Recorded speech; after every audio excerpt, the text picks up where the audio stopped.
ආයුබෝවන් යාළුවනේ කොහොමද ඉතින් ඔයාලට?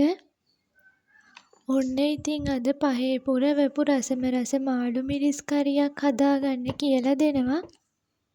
මේකට ඕන කරන රට ළූණු ගෙඩියක් වගේම සුදු ළූණු ගෙඩියකුත් පොඩියට කපාගෙන තියෙනවා. ඒ වගේම මිරිස් කුඩු ටිකක් සහ පහේ කුඩු ටිකකුත් එකතු කරගන්නවා. දැන් ඉතින් කහ ටිකකුත් අපි මේකට දාගන්නවා. දැන් ඉතින් ලුණු ටිකකුත් එකතු කරගන්නවා.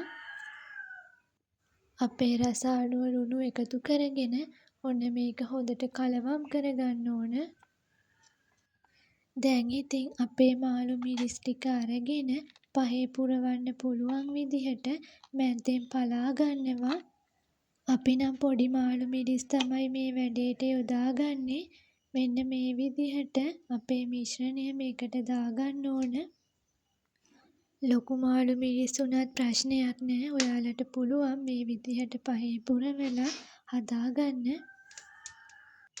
දැන් ඉතින් අපි හට්ටියක් ලිපෙන් තියාගෙන ඒකට කහ මිශ්‍ර කරපු පොල් කිරි ටික එකතු කරගෙන තියෙනවා. ඒ වගේම කරමිංචා ටිකකුත් දාගන්නවා.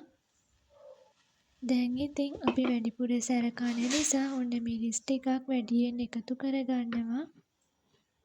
දැන් ඉතින් අපේ හොද්ද හොඳට හැදි ගන්න ඕන. හොද්ද උකුවට හැදීගෙන එනකොට අපි මාළු මිරිස් ටිකත් මේ විදිහට එකතු කරගන්නවා. ඒ වගේම ඇතුලේ තියෙන මිශ්‍රණය පිටතට යන්නේ නැති වෙන්න මේ විදිහට පරිස්සමට තියාගන්නවා. නිකන් මාළු මිරිස් කරියක් හදාගන්නවට වඩා මෙහෙම පහේ පුරවලා හදාගත්තාම කටට රසට කන්න පුළුවන්. ඒ වගේම වැඩට යන අයට බත් මුලටත් තියන්න පුළුවන්. මොකද මේක හරිම රසවත්. දැන් අපි මේකට අවශ්‍ය ප්‍රමාණයට පහේ කුඩු ටික එකතු කරගන්නවා.